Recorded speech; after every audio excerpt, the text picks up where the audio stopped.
हा 50 वर्ष झाले म्हणजे त्याच्याही लग्नाचा काय आहे, हा सुवर्ण महोत्सवच आहे, बरोबर आहे की नाही? असं म्हणा ना, त्याच्याही लग्नाचा सुवर्ण महोत्सव. त्या बाईने ते ऐकलं की महाराज म्हणतात हा सुवर्ण महोत्सव आहे, 50 वर्ष सप्त्याला झाले.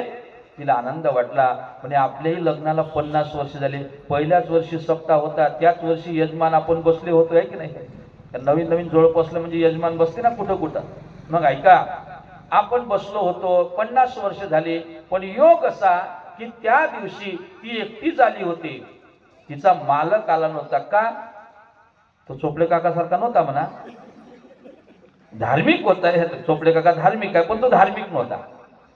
लक्ष द्या, विनोदाचा भाग नाही. त्याला देवधर्म आवडत नव्हतं. बघा, सगळ्यांना घरामध्ये पती पत्नी धार्मिक असणं म्हणजे तिथं देवाची विभूती असणं आहे की नाही? सांगा ना. असे वर्ग जर आपल्याला करायचं काम पडलं तर वर्गवारी करता येते की नाही? काही ठिकाणी नवराही धार्मिक नसते, बायकोही धार्मिक नसते. त्यांचं काय सांगता इथं तुम्ही? त्यांचं नाव घेण्यातही मजा नाही, आहे की नाही? काही ठिकाणी नवऱ्यालाही देवाचं घेणं देणं नसते आणि बायकोलाही घेणं देणं नसते. सप्त्याला किती दिवस झाले माहिती नाही दोघाला, अजूनही नाही. काय माहित काल्याला येतील की नाही. काल्याला येत असेल ऐका, यात्रा करायला फक्त. म्हणजे नवऱ्यालाही देव माहित नाही आणि बायकोलाही देव माहित नाही, परमार्थ दोघालाही माहित नाही. एक वर्ग असा आहे की काही ठिकाणी बाई धार्मिक असते पण नवऱ्याला देव आवडत नाही. त्याला ते परमार्थ देवधर्म त्याला आवडत नाही अजिबात. बाई धार्मिक असते. काही ठिकाणी माणसं धार्मिक असतात पण बाईला देवधर्म आवडत नाही. काही माणसाला सवय असते, टिक्क्यावाला दिसला का जय हरी चला घरी, पण बायको कधीच आनंदाने चहा नाही करत. ती एकच म्हणते याले कामच नाही, उठला सुटला का चालला घेऊन कोणाला, तुम्ही नेत नाही ना. का लक्ष देऊन ऐका, माणसाला असं वाटते का एखाद्या आपण सद्भक्ताला वारकऱ्याला घरी नेलं पाहिजे, पण बायको कधी आनंदाने चहा करत नाही, ती आपण उपटच करते, बरोबर आहे की नाही? ऐका, एक वर्ग असा आहे की नवऱ्यालाही देव आवडत नाही, बायकोलाही नाही. एक वर्ग असा आहे बायकोला आवडते, नवऱ्याला आवडत नाही.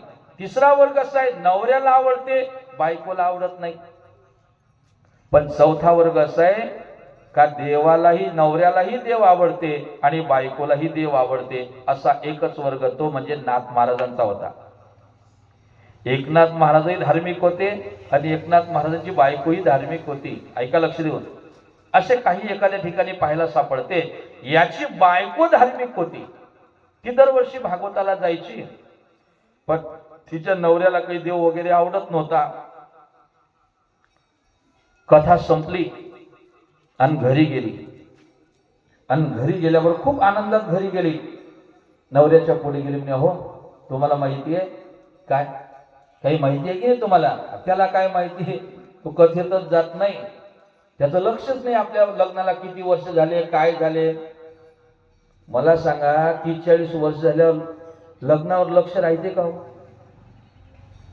ते जाऊ द्या, सांगण्यासारखं नाही. तो पस्तावते कशाला केलं म्हणून. ऐका, विनोदाचा भाग सोडा, त्याचं लक्षच नव्हतं आपलं लग्नाला 50 वर्ष झाली का काय झालं, काही नाही. बायको गेली, म्हणे हो तुम्हाला माहिती आहे का काय? म्हणे लवकर सांग, 5 मिनिटं बाकी आहे, सांग लवकर. म्हणे हो काय सांगू तुम्हाला, आपल्या गावामध्ये सप्ताह चालू झाला ना. म्हणे दरवर्षीच होतो. अहो तसं नाही, यंदाचे वर्ष विशेष आहे. काय आहे या वर्षी? अहो या वर्षी आपल्या गावातल्या सप्त्याला 50 वर्ष पूर्ण झाली. महाराजांनी सांगितलं हा सुवर्ण महोत्सव आहे. मग झालं काय? म्हणे अहो आपलाही सुवर्ण महोत्सव आहे ना. आपली लग्नाला 50 वर्ष झाली, पहिल्या वर्षी सप्ताह बसला, त्याच वर्षी आपलं लग्न झालं. म्हणजे झालं असेल. तसं नाही, हा सुवर्ण महोत्सव आहे. मग एक काम करा म्हणे, काय आता उद्यापासून घरी बसायचं नाही, उद्यापासून भागवतात येऊन बसायचं. तुम्हाला काय वाटते, चांगले चांगले नवरे बायकांनी जाग्यावर आणले की नाही? विनोदाचा भाग नाही, चांगल्या चांगल्या नवऱ्याला बायकोनी परमार्थाला लावलं की नाही? ऐका, अशी किती उदाहरणं सांगतो तुम्हाला. संत वाङ्मयामध्ये उदाहरणं आहेत की बायकोनी नवऱ्याला उपदेश करावा आणि तो संत अवस्थेला प्राप्त व्हावा, अशी ताकद आहे तुमच्यामध्ये. तिने सांगितलं म्हणे उद्यापासून भागवतात या, घरी राहायचं नाही, हा सुवर्ण महोत्सव आहे, दोघांनी भागवत ऐक. कधीच भागवतात न जाणारा. आता बायकोच्या पुढे काय चालते महाराज, जीव घालणं तिच्या हातात आहे, सगळं तिच्याच हातात आहे, लक्षात घ्या. बरं बरं ठीक आहे म्हणे, काही हरकत नाही, उद्यापासून आवड नाही पण तरी जबरदस्ती. दुसरा दिवस उजाडला आणि दोघही नवरा बायको भागवतात येऊन बसले. आणि भागवतात आल्यानंतर झालं काय, कथाकार बोलता बोलता सहज विनोदाने क्षमा मागतो. लक्ष द्या, सगळ्यांना क्षमा मागतो. सहज कथाकार बोलता बोलता विनोदाने स्त्रियांचा विषय निघाला आणि सगळे लोक बसलेले. तोही पहिल्या दिवशी भागवतात आलेला. आणि महाराज बोलायला लागले म्हणे, पहा म्हणे, स्त्रियांच्या अंगामध्ये 36 नखरे असतात. मी क्षमा मागतो. सद ओघामध्ये असं बोलले गेले महाराज. स्त्रियांच्या अंगामध्ये 36 प्रकारचे नखरे असतात असं जेव्हा महाराजांनी सांगितलं, त्याने ते भागवतात ऐकलं. पहिल्यांदाच आलेला.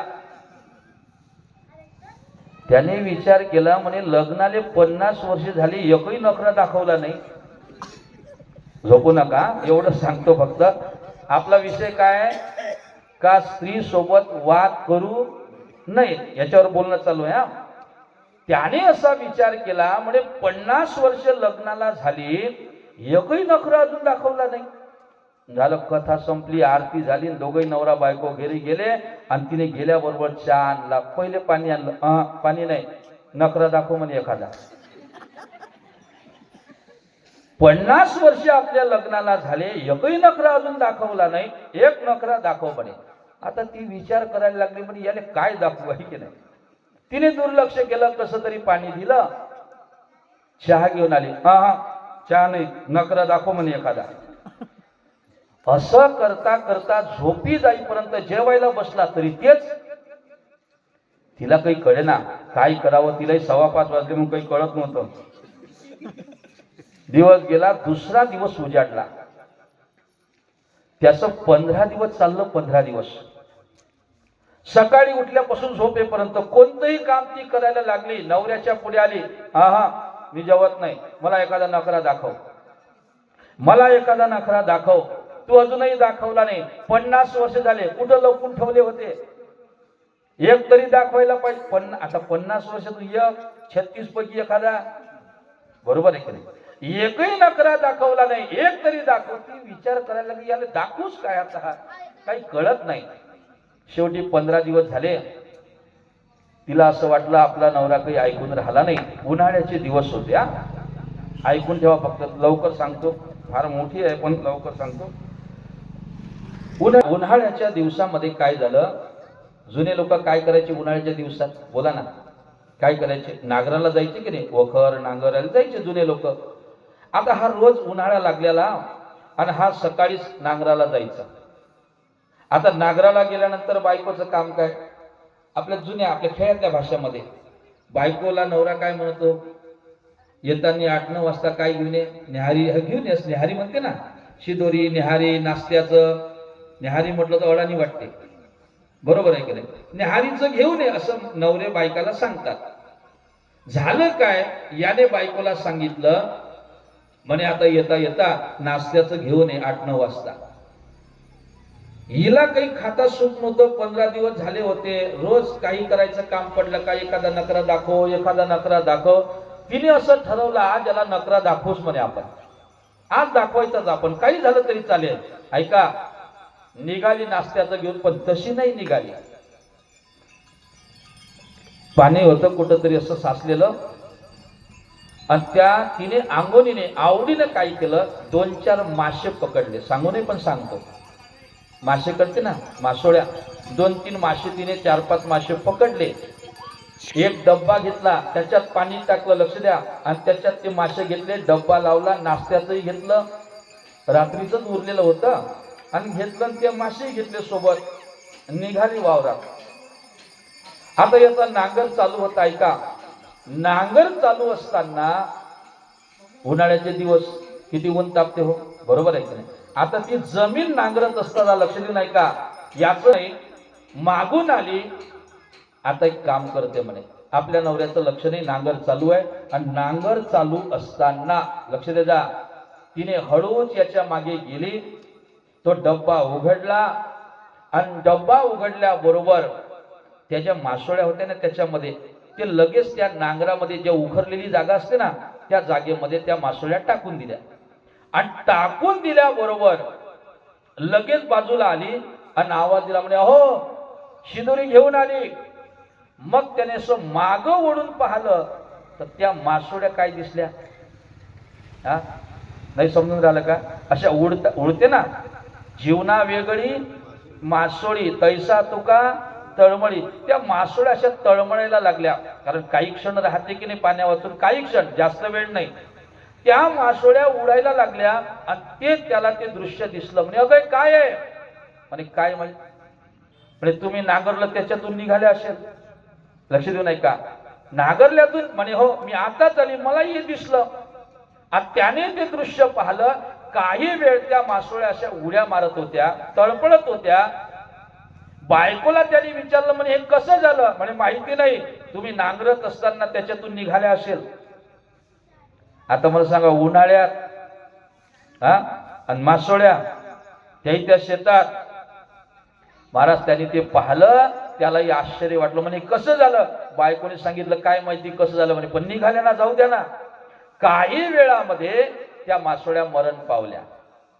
आता तो काही वारकरी नव्हता, एकादशीवाला वगैरे नव्हता, ऐकून ठेवा. त्या मासोळ्या मेल्या आणि मेल्यानंतर त्याला खूप आनंद वाटला. म्हणे जमलं, कामी तरी पडल्या. लक्ष देऊ नाही का? कामी पडल्या. मग बायकोला त्याने सांगितलं, म्हणे आता जाऊ दे, नाश्त्याचं आणलं का? काय होतं? काही नाही म्हणे, रात्री कळवलेली डाळ भाजी होती आणि पोळ्या 2 घेऊन आली. म्हणे एक काम कर, आता हे कळवली डाळ भाजी राहू दे, पोळ्याही राहू दे, एक काम कर, ह्या मासोळ्या घेऊन घरी जाय. ऐका बरं का, ऐकून ठेवा, लक्ष देऊन. आपला विषय नाही, पण बाईसोबत वाद करणं कसं महागात पडते ते सांगतो तुम्हाला. नखरा दाखवायचा आहे ना. आणि मग त्या ठिकाणी म्हणे हे सगळं राहू दे, मला आता चांगली भूक लागलेली आहे, ह्या मासोळ्या घरी घेऊन जा आणि मासोळ्याची भाजी कर, मी भात येतो म्हणे 1-1.5 तासामध्ये. तिला काय, तिने त्या मासोळ्या घेतल्या, मेलेल्या डब्यात टाकल्या, घरी आली. लवकर सांगतो, वेळ झाला. घरी आली आणि घरी आल्यानंतर आता याचं असं वाटलं आवडीचाच पदार्थ नाही, तो त्याच्यातलाच होता. त्याला काही भागवतातलं वगैरे काही ज्ञान नाही, गळ्यात माळ नाही, खाणारा पिणारा मनुष्य. आणि त्याला असं वाटलं 2-3 मुडलं कधी कधी काढतो, कधी कधी आपलं वावर होते, कधी कधी घरी जातो, कधी कधी जेवण करतो, अशी त्याची अवस्था झाली. कसं तरी त्याने वावर झालं नाही, पण 2-4 9-10 मुळणं वगैरे काढले. मग त्याला असं वाटलं 12 वाजले, आता आपण नाश्ताही केला नाही, चांगली भूक लागलेली आहे, आता आपण घरी लवकर गेलो पाहिजे. बायकोला आपण माशाची भाजी करायला वगैरे सांगितली. त्याने नांगर सोडला, ऐका, आणि लगेच नांगर घेऊन तो आपल्या घरी आला. घरी आल्यानंतर लक्ष दे जा, घरी आला, कसे तरी हातपाय धुतले, आंघोळ केली की नाही मला माहिती नाही. आणि लगेच आतमध्ये गेल्याबरोबर बायकोला सांगितलं, म्हणे अगं तुला माहिती आहे का, मी नाश्ताही केला नाही, 12 वाजले, त्यात नांगर लावून आलो. बरोबर आहे की नाही? नांगरलेला आहे, फार भूक लागली, लवकर वाढ. मी तुला मासे दिले होते, माशाची भाजी वगैरे करायला सांगितली होती, लवकर झालं का? म्हणे वाढ. तिने सांगितलं काळजी करू नका. हातपाय धुतले का? म्हणे धुतले.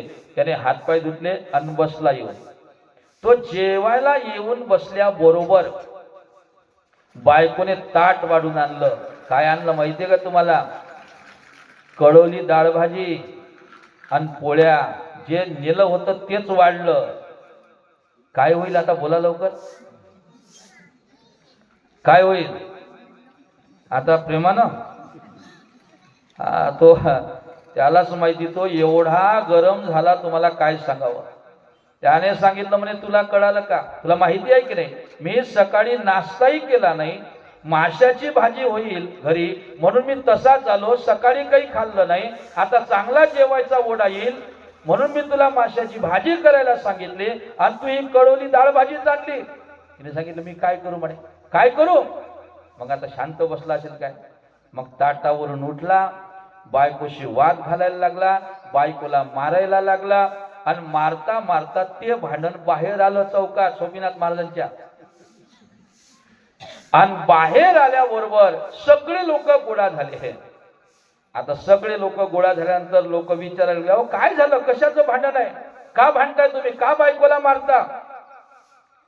त्याने सांगितलं का मारता विचारा म्हणे तिले. ती म्हणायला लागली म्हणे यालाच विचारा. मग त्याला लोक विचारायला लागले का मारता म्हणे तुम्ही. मग तो सांगायला लागला म्हणे मी सकाळी नांगराला गेलो. हा गेले, बरोबर आहे. मग हिला डब्बा घेऊन नाश्त्याचं घेऊन बोलावलं, बरोबर आहे. मग आली नाही काय, आली ना म्हणे. मग काय झालं, नाश्त्याचं आणलं नाही, आणलं.